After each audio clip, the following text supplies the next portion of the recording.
جی السلام علیکم ورحمۃ اللہ وبرکاتہ۔ محترم بھائی نے پوسٹ سینڈ کیا جی، خوش آمدید موسم سرما۔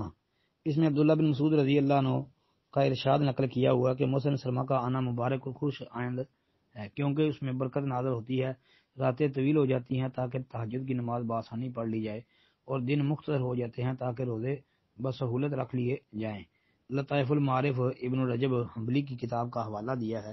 محترم بھائی، یہ کتاب مکتبہ شاملہ کے اندر موجود ہے، تو میرے مکتبہ شاملہ کے اندر تھوڑا سا مسئلہ ہے، اور اس میں یہ کتاب ڈاؤن لوڈ بھی میں نے نہیں کی ہوئی، کیونکہ موبائل کے اوپر جو مکتبہ شاملہ ہوتا ہے نا، اس میں جو کتاب ڈاؤن لوڈ کی جاتی ہے بس وہی کتاب کھولی جاتی ہے، یعنی پوری کی پوری ہر کتاب نہیں کھل جاتی۔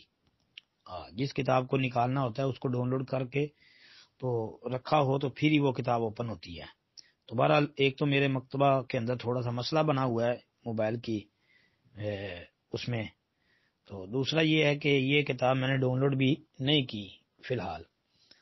تیسری بات یہ یاد رکھیں کہ یہ بات تو بڑی صحیح ہے نا، بات درست ہے کہ یہ موسم سرما جو ہے یہ واقعی اس کام کے لیے بڑا مفید ہے کہ بندہ جو ہے راتوں کو تہجد کی نماز آسانی سے پڑھ سکتا ہے۔ رات لمبی ہو جاتی ہے تو بندہ عشاء کی نماز پڑھ کے اگر جلدی سو جائے جی تو وہ بہت ہی آسانی کے ساتھ تہجد کی نماز پڑھ لے گا، یعنی فجر سے پہلے اٹھے گا، رات کا قیام کر لے گا، جس کو نماز تہجد کہتے ہیں۔ آسانی کے ساتھ یہ کام ہو سکتا ہے اللہ کے فضل و رحمت سے، اگر کوئی ہمت کر لے۔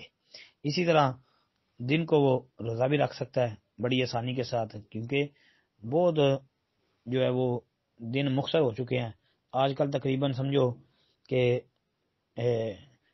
5 منٹ کم 6 بجے جو ہے وہ فجر کی نماز بعض مساجد میں 50 منٹ پہ، یعنی 10 منٹ کم 6 بجے نماز ہو رہی ہے، تو ادھر سے 5 بجے مغرب کا ٹائم ہو جاتا ہے۔